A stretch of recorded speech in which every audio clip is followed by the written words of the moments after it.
Assalamualaikum, Kutman Kuşbak. Günümüzden olmadı. Nokat Kavarcı Motor kanalının katılışlar canım patpislerim. Bugün günü 17. oktyabr günü düşümü günü iş günleri iyilikli olsun. Sizler temenin ki kurs kanday bolup kaldı banklardan Oşo bulasın Nokat rayonundan sizlerge banklardan alıp ko'rsatamiz. Şu banklardan jana ko'rsatcha tinch bo'lingizlar. Söz birinchilar Finka Bank'a keldi. Finka Bank'ta 83 so'm dollar, 83 so'm 10 tiyin euro, 1 so'm 30 tiyin rubl ekan. Bu yerda rubl ko'tarilib turibdi, tuğanlar 1 so'm 30 tiyin bo'lib qolibdi. Hurmatli tuğanlar, biz hozir Ekoslom Bank'a keldik. Ekoslom Bank'ta 82 so'm 50 tiyin dollar, 81 so'm euro, 81 so'm euro, 1 so'm 30 tiyin rubl ekan. Rubl bugun ertamenki kurs 1 so'm 30 tiyin bo'ldi.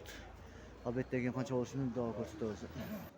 Hurmatli tuğanlar, biz hozir Doskirte Bank'a geldik. Doskirte Bank'ta 82 so'm 50 tiyin dollar, 81 so'm euro, 1 so'm 30 tiyin rubl ekan.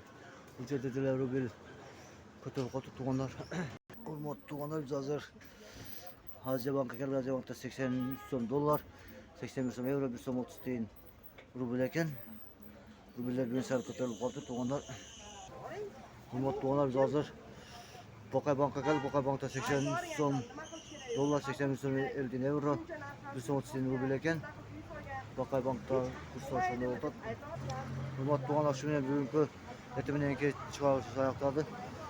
Nokat Kavarcı Motor kanal qo'shilishib sizlarga doim sizlarga xizmatingizda dag'i valyutalar o'zgargan bo'lsa ko'rsatamiz.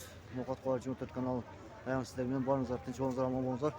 Nokat dag'i kurslar ertamenki shunday bo'ldi. Nokat Kavar sizlarga boringizlarga jalolimiz salom aytmoqchi. Assalomu alaykum va rahmatullohi va barakatuh.